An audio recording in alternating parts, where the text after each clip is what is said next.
So hello everyone, ये है Indus towers के Q1 के रिज़ल्ट। तो यहाँ पर देखते हैं इस शेयर के रिज़ल्ट कैसे रहे हैं।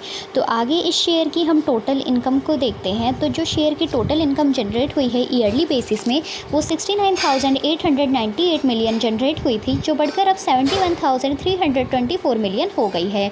यानी इस शेयर में जो इनकम है यहाँ पर इंक्रीज़ हुई है।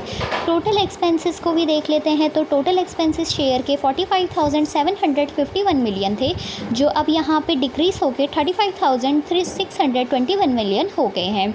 यानी कि इनकम बढ़ी है लेकिन एक्सपेंस घटे हैं। टोटल कॉम्प्रिहेंसिव इनकम देख लेते हैं तो 4,773 मिलियन इस शेयर का टोटल कॉम्प्रिहेंसिव इनकम था, जो बढ़कर अब यहाँ पे 13,479 मिलियन हो गया है। अर्निंग पर शेयर ₹1.77 था, जो बढ़कर अब यहाँ पे ₹5 हो गया है। तो ओवरऑल तो जो शेयर के रिज़ल्ट है वो यहाँ पे काफ़ी ज़्यादा अच्छे रहे हैं। आगे हम इस शेयर के करंट मार्केट प्राइस को देखते हैं। करंट मार्केट प्राइस यहाँ पे ₹176.75 है और इस शेयर में 2% तक के यहाँ पर जो है नेगेटिव रिटर्न्स देखने को मिले हैं। तो वैसे इस नेक्स्ट मंथ तक का जो शेयर का मैक्सिमम टारगेट है वो ₹185 के राउंड रहने वाला है।